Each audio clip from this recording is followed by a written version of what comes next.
the slideshow with all the pictures of mom and various family. If we didn't include you, I'm sorry. It would have been probably too long.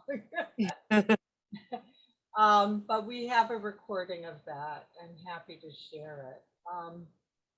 So at this point, I'm going to call on some speakers and then we're going to open it up so anyone can speak. And I think, Michelle, you wanted to begin. I will begin. So I wrote it out. So I have two stories I want to share, but how lovely to see and be with everyone on this beautiful, very special day. No matter what circumstances, challenges mom faced through her life, she held a positive, accepting perspective. Her dementia being one of those challenges, yet she lived so full in the moment and the present. So I have two stories. My first story is that several times during our drive through the Arboretum, mom mentioned the need to stop and buy cat food for her seeker. We children know this was an ongoing topic, mom crisis, as more often than not, she had plenty of cat food just hidden in the weirdest places in her apartment. So on our way home, we stopped at PetSmart. Taking mom anywhere shopping, which she loved to do, was challenging. She would grab items and stuff them either in the basket or around her wheelchair. By the time we got to the checkout counter, we had $300 worth of items and multiple. Not less than 2 minutes from our shopping extravaganza, mom taps me on the shoulder and says, "We must stop, and we must not forget to stop and buy cat food." And I shared with her the most recent shopping adventure we had just had. She laughed and said, "Oh my, I guess I could write it down, but then I would forget where I put the notes or that I even wrote them." I said, "It is truly a catch-22," and we both burst out laughing. So that's the first story. The second story is that often mom and I would take a walk around the local man-made lake at sunset and with a stop at a nearby restaurant for a drink. On this particular evening, mom was very philosophical, sharing many stories. So I decided to pull out my camera and video and tape her conversation with me. Here is my advice to everybody. Stop bitching and enjoy what's beautiful. This world is absolutely beautiful and miraculous in so many ways. Waving her arms, looking at the sky, the seasons, the weather, the animals, and then looking deeply within, she said, "My sugar loaf, my holy mountain, and this beautiful sky." Mom has been and continues to be my greatest teacher. Those are my stories. Thanks, Michelle. Mark, I know you want to share something too. Yeah, thanks. Well, hello, everybody. It's really great to see some faces I haven't seen in a long time, and thank you for participating. I guess my greatest memory is just how supportive mom has always been, you know, to the family and to me. And I'll never forget one circumstance when we were, I think I must have been maybe 7 years old or something, and Dad was driving somebody back to the airport, and we all went with him. And at O'Hare Airport, she wanted to buy us all a little gift. So I had my eyes set on this little, you know, battery-operated airplane, but Dad wanted me to get this really tiny roller plane that had springs in it, and I insisted on getting the battery-operated plane. And it ended up being a very unpleasant drive home. But when we got home, mom basically admired it. She got me some batteries, and I went out into our gravel driveway and was playing with it. And I'll never forget looking up from playing with the plane, and mom was looking at me through our basement kitchen window, smiling. And that has always resonated with me about how she really supported us and really took care of us. And there's plenty more stories like that over the years where, where she really stepped in and helped me out. So that's essentially the story I wanted to tell, of just how supportive she's always been over the years for me and the family. Thanks, Mark. And next, let's go to Jessica. It's your turn, hon. You're on mute, just so you know it.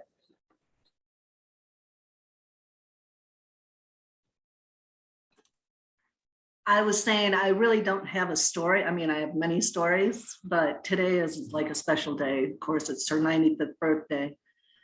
And we are, after this memorial celebration of life for her, we are going to go with her ashes to the Valley of Fire. Michelle and I picked up some crystal and amethyst, and gonna go with Amy and Greg and spread her ashes in the same place Aunt Julie is. And also up at a little place called Rainbow Vista for Ben, John, and Gwendolyn. So it's going to be a special day today. And I have my Manhattan here too. So that's it for me, but it's beautiful. The video was beautiful, Marguerite, and thank you for all your hard work. Thanks, Jessica. I wanted to share a little story now. And I guess it's more a trait of Mom, that she was so adventurous. She'll tell you when she was in the nursing homes about walking across Europe, and eventually that expanded to Africa and pretty much the world. But she truly, truly was adventurous. And probably my fondest memory of us was when she, without my dad, decided to drive us camping all the way to California and back in a Ford Rambler. And there were 6 of us in the car at all times, and sometimes 7, because she invited 2 old ladies to join us at various points in the trip, Mrs. Kitty Chomet and Mrs. Ann Gilliam. So at various points, there was 7 of us stuffed into the Ford Rambler. In the trunk, we had an absolutely massive Boy Scout tent and dried ice and all of our food. And we literally camped and made our own meals the entire way. The car broke down on the first day, and Mom thought about quitting, but she didn't. It actually broke down, I think, when we were going to see Aunt Julie in Des Moines, Iowa. And she was ready to quit, but she didn't. She got the car fixed and she went on, and we visited campsites the whole way. And that was, I think, a special time for our family, in that setting up the campsite, the 5 of us, was this kind of amazing, adventurous task. Every campsite was special. We put rocks up to the front of the opening of the tent, and we created deer and animals out of logs and wood, and we made it our own. For me, the trip to Mesa Verde National Park was probably one of the most impactful experiences of my life, because I met with Michelle, our first female anthropologist, archaeologist, forest ranger, Karen, forest ranger.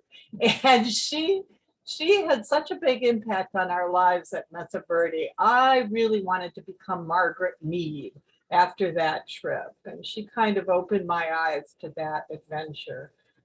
She took us to Pioneer Village, mostly because we moaned and whined the entire way about the signs along the way: 200 miles to Pioneer Village, 50 miles to Pioneer Village, until finally she gave it and let us all go to Pioneer Village. And we went to Disneyland in California. And we unfortunately had to sleep on top of our tent because they would not allow us to put the tent up in the particular campsite in Anaheim. So we all woke that morning before we went to Disneyland with people walking by us and staring at us, sleeping on top of our tent. But the trip was truly something that made me realize that my mom is a real adventurer. And probably more important is that she taught me that if I want to do something, no matter what it is, I can do it. I don't need to wait for permission from anyone. I just can do it. And it was a wonderful, wonderful lesson. I don't know if Michael is here at all, if he was able to make it on. So I'll give him a minute if he would like to say something. If not, we can open it up to grandchildren. So would any of our grandchildren like to speak or say anything? Raise your hand, unmute yourself, start talking, whatever you want.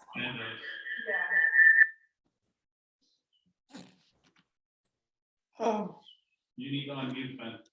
Yeah. I always remember when I was sick. This is the most meaningful story to me. My mom and dad couldn't be with me at the hospital, or John. Grandma would come running down to the hospital, no matter what time it was. She would always be there for me, and John and Eleanor and Jeffrey. And I miss my grandma so much. Can you tell them the rainbow story? What The rainbow story about how she sent you the rainbow story? I've been requested to tell you guys one more story. When John and I were little, and Jeffrey and Eleanor, she would sing me, John, Jeffrey, and Eleanor the rainbow song. And I'm not gonna sing it, but I just wanted to tell you that story. Thank you. I'm Joe's grandson, by the way. Thank you, Ben. And does someone else, one of the other grandchildren, want to say something? Nobody's obligated. I'll jump in. Hi, everyone. Oh, cousin John might beat me to it, but I'll go after you, Eleanor. this is Eleonora. I just want to thank you all. It's so powerful to see everyone here, and that was such a beautiful slideshow. Isabella and I are here holding little grandma's Welsh doll, which Isabella's taking very good care of, and it's had a few bites of crunchy bars. But I wanted to follow up on the rainbow comment and the song that Ben mentioned, because I always wondered why grandma was called Rainbow. Sometimes I was like, why? And I remember singing the song, and I know John and Ben and Jeffrey, I think, called her Rainbow more often. And when I was explaining it to Isabella recently, why is she called Rainbow? And I said, to me, grandma was called Rainbow because she really resonated light in all the different colors of the rainbow.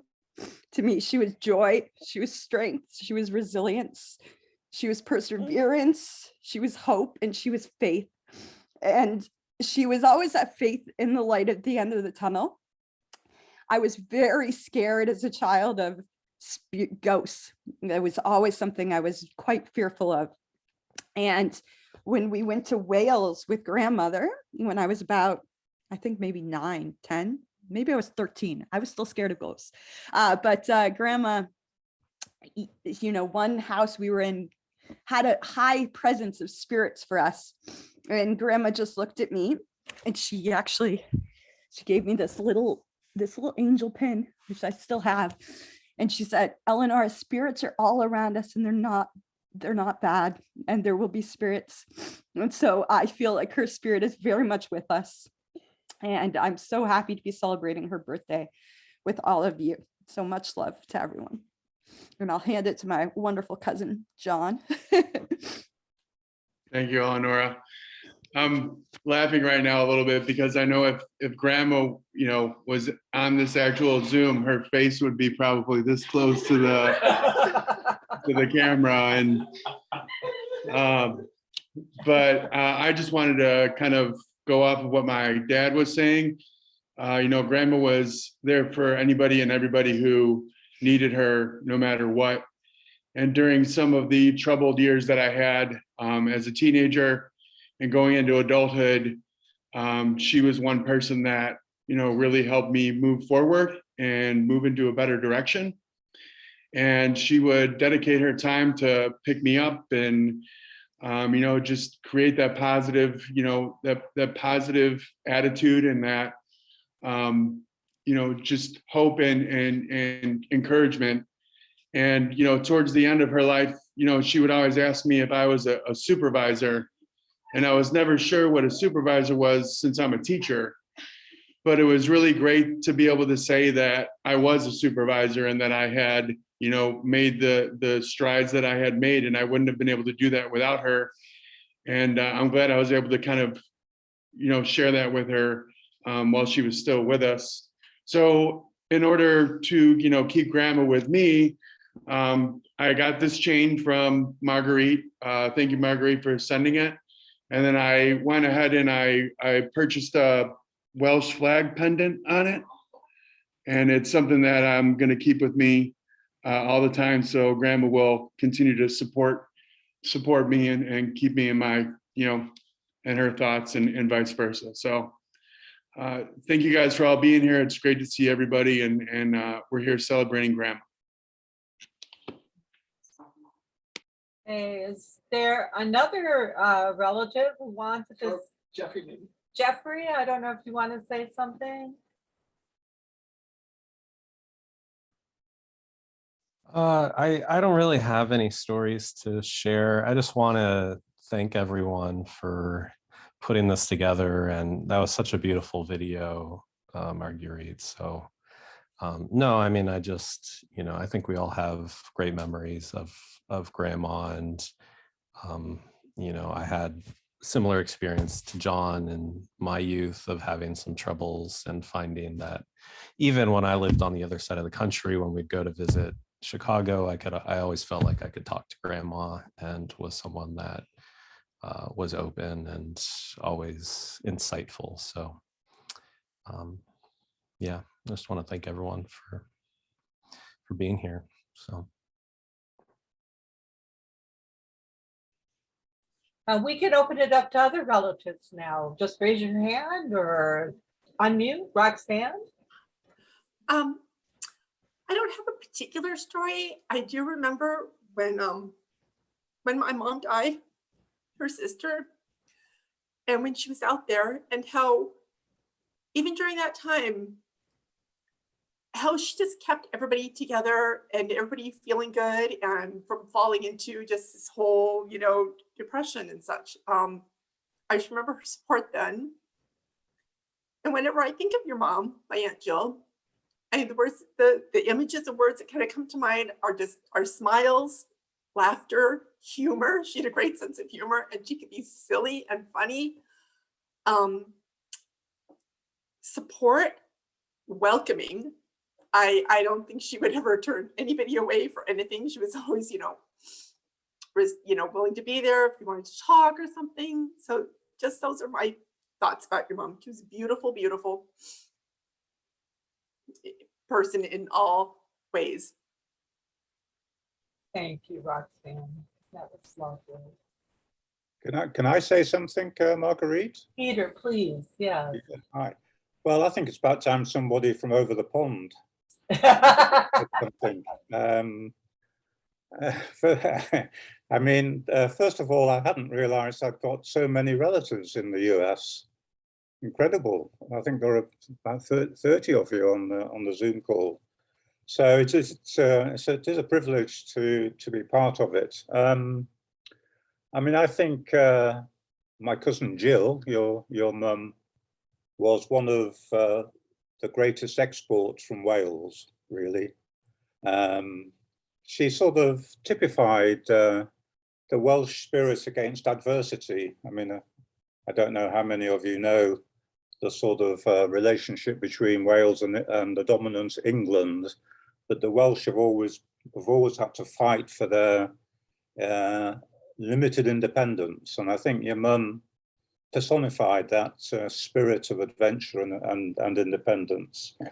And, you know, I didn't really know her that well. I think I only met her on about 4 occasions, I think it is. She was a distant figure and a bit of a mystery to most of us in the UK.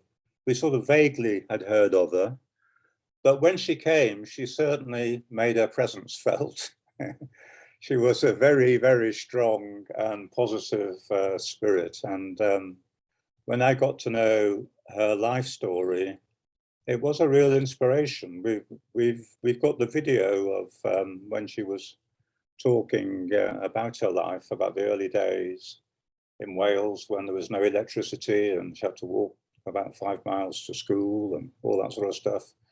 And it's a fantastic video, actually, which I think, you know, a lot of young people would do well to listen to it. It's they don't really make them like that anymore. So she was a true inspiration. But then she disappeared back to the States, and you know, she got on with her life. And obviously, it was a very fulfilling and complex and busy life that she led. And we sort of got on with our lives over here. And then she would arrive again a few years later. So it's a strange relationship in many ways. The last time she came was for her 90th birthday, and we had the privilege of hosting the birthday party here, which was a great event actually for everybody from this side of the pond to get to know her a bit better. She was driving me mad at that stage actually, because her dementia was fairly rampant, and she kept saying every 5 minutes or so, "Peter, you look just like your dad. Peter, you look just like your dad." And although I love my dad to bits, you know, I didn't want to be reminded that I was a spitting image of my dad. Anyway, she's very fondly remembered here, and there are, I think, 2 or 3 people from Britain on the call. So I don't know whether anybody else wants to say anything, but hey, what a character! Fantastic. Hey, if you May I say something? Because you're please. probably wondering who on earth I am, you know, that has joined your family. It doesn't give my whole name. I'm Jana Cronin with NAMI DuPage. And I spent a lot of time with Jill over the years. I was on the board then, I'm on the board now and board president. And she was truly an inspiration. She was a remarkable woman and did so much to follow our mission to help those with mental illness. And when she decided she wanted to do something, it got done. You know, it's one thing I remember about her so well. And this year, our gala is on those that we're honoring at our gala are the judges from the specialty courts. And foremost in the courts is MyCAP, if you're familiar with that. That's the mental illness court alternative program. And Jill spent so much time and effort, and it's because of her. There are a couple other women that joined her on it too, but she was determined it was going to happen, and it did. And she would be so pleased, I'm sure, to see that the judges are being honored now. And I thought I should at least tell you who I am and what a wonderful family you have. And it was a terrific video. I learned a lot about Jill that I didn't know before. Janet, thank you so much for sharing that. That's wonderful. I know Larry has a reading from some of our relatives in England. If Larry would like to share that now, that would be a good time. I would love to. I'd like to preface it by saying that I was very thankful that Jill did not grow up in a town with 36 consonants and 2 vowels. That in fact, I will probably, I apologize for my pronunciation of the 2 towns that are in this note. This is a sharing early memories of Jill from Richard and Norma Walters over in Wales. Michelle got that from them via email just shortly before this. I heard Jill's name mentioned as Ken and Pat's eldest daughter, but it was not until just after World War II that she became a real person. This tall girl with dark curly hair and a happy face came to my parents' house. I was maybe 7 or 8 years old, and she started nursing at Queen Elizabeth Hospital in Birmingham. Because she had so little free time, it was difficult for her to get home to see her mother and sister Julie in Abergavenny. However, she could hop on a bus and be at our house in about an hour. Mom and Dad told her she was welcome anytime, and because we didn't have a phone at that time, her visits were often unannounced. Several times I would go to sleep in my own bed and wake up next to my elder brother in his and Jill in mine. I think they looked upon Jill as an adopted daughter. There was a lot of teasing, banter, and laughter between her and Michael, my elder brother. When Jill gained her state registered nurse accreditation, there was a great celebration. I recall how proud my parents were. It was a great surprise when she made the decision to go and work in the States.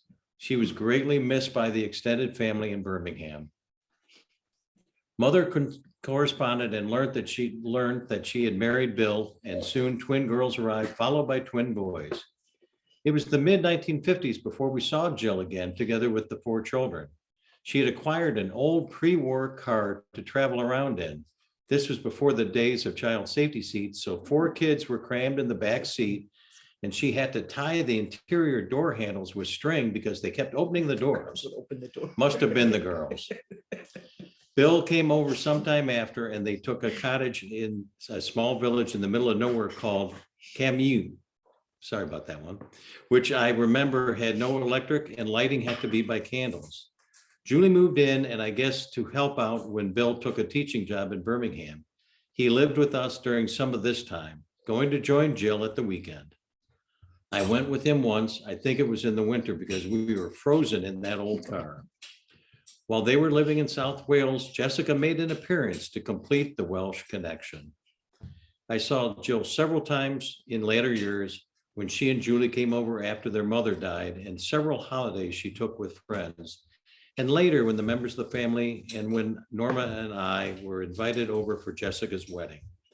I could go on, but I am sure there are others who wish to contribute to celebrate Jill's long and fulfilled life. Much love, Richard and Norma. Thank you, Larry. Kathy, while you're there, I don't know if you want to say anything. or- Oh, yes, yes. So I wrote myself some notes. Jill was a second mom to many, but I would like to make my claim since I have known her my entire life, except for the few months that you went to Wales to have Jessie. But she was a great neighbor and a friend to our family, and my mom and Jill were very close.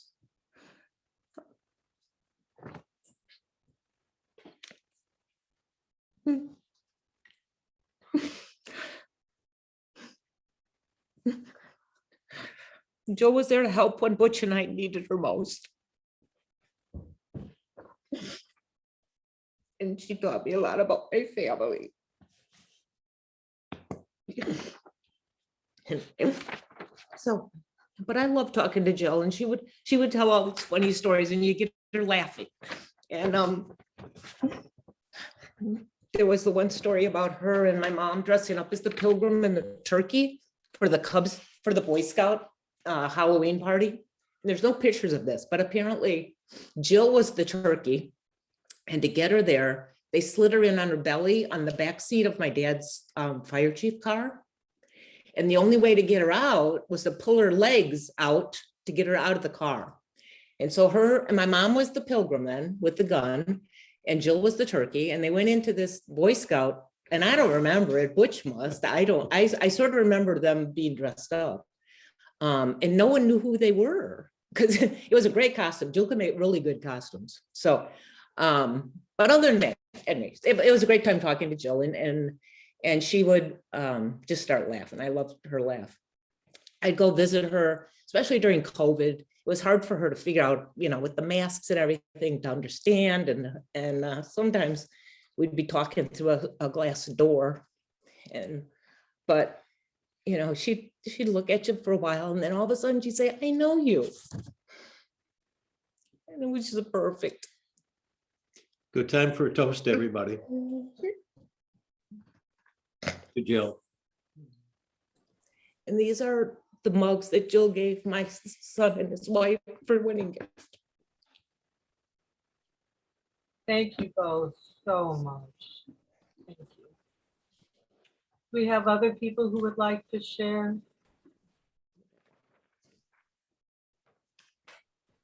Oh, because I miss Jill. Okay. Ellen will talk.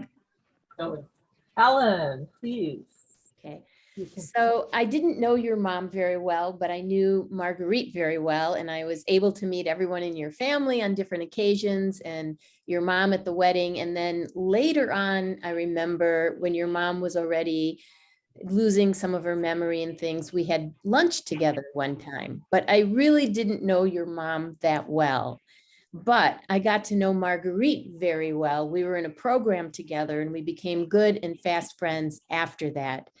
And one of the things I recognized about Marguerite is that she is so much of a go-getter. And I felt like, she was like the energizing battery that never runs out and goes on and on and on. She was a champion of social issues, whether it was women's issues or mental health. And the creativity that you had, I was always astounded. You made all of Eleanor's costumes for Halloween and anything else she was doing. And I would just go to your house and you'd have so many different kinds of creative projects. And when I went to Eleanor's wedding, it was amazing. It was beautiful and just gorgeous. All the little details that you made. I still had my little swans that I put up in my sukkah. And then also just how involved you are with Eleonora and now the grandchildren. And you're so bright and so smart. And when I met your mom, I remember when we went out for lunch, I remember thinking, oh, this is where Marguerite gets it all from. Thank you, Ellen.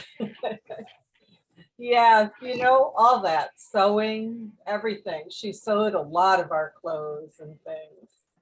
Oh, we have another NAMI DuPage person. Would you like to say something? For me, Jerry Kurger, I'd like to add that I am the current executive director at NAMI DuPage, and I met Jill over 20 years ago when we were both on a countywide committee to institute mental health court. And I was so inspired by Jill because there were two women that were volunteers at NAMI that were working on this committee, and she was so strategic in what she would do. It was so interesting to watch because they were really working on converting the judges to thinking about mental health court. And I would watch Jill go to one corner and Diane go to the other corner and corner judges and tell them about why this was so important. And I had thought about it. I was, 20 years younger at the time. And I had thought, I wonder if I would have that strength, that intelligence and the perseverance to do what she was doing. And, it was I so admired it because, the strength of NAMI is that so many of our people are family members. And so family members many times have a full-time job. Just being part of a family that is so dramatically impacted by mental illness. And I thought, when you can reach out and help other people, that is truly, truly inspiring. And I just found Jill to be the most inspiring person. We laugh, you talk about sad things, but she was always full of humor. you know, never stayed in that area where you know, focused entirely on the negative. It was always about the positive and what could happen. And she was such a visionary. And when this position became available at NAMI DuPage, I remember thinking, because I had heard about her dementia, that she was no longer around the area. And I just thought, well, you know, I wouldn't be interested probably in this position, except for all the wonderful people I met when I was on that committee.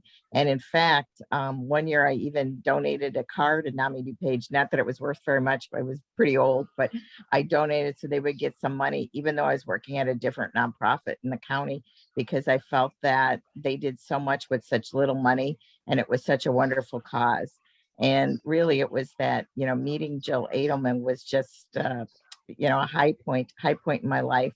I can't say enough about the good things like Jana Cronin, our board president now, who's been with the organization for all those years and knew Jill as well, much better than I did. But she really has left her mark on improving healthcare and improving mental health care for people in our county. And I think about Jill very often, and I'm just grateful that she was such a strong presence in my life. So thank you all. You had a wonderful, wonderful mother and grandmother and cousin.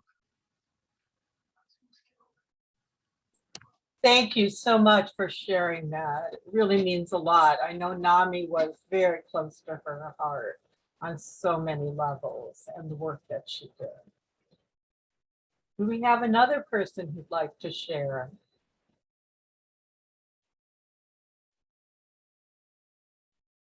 Okay. Well, I think what we'll do at this point is I'm going to share the screen again, and we're going to end with a poem.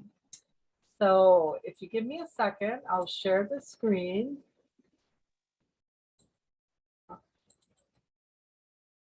And the poem I'm going to read is called She Is Gone by David Parkins, a British artist. He was born in 1958. So she is gone.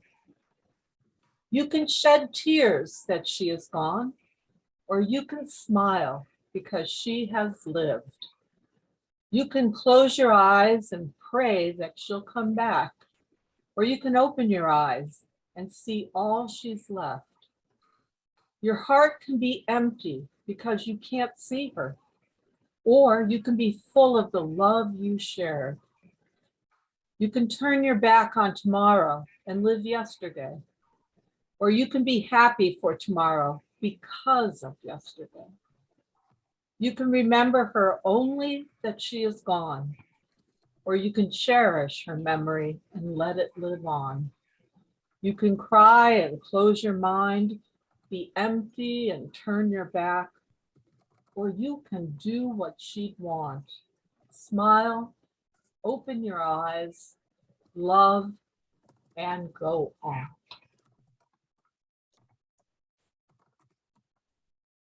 Thanks everybody for attending the memorial today. It really means a lot to us that so many of you came out to recognize our mom and to acknowledge her and her presence and all that she brought to this world.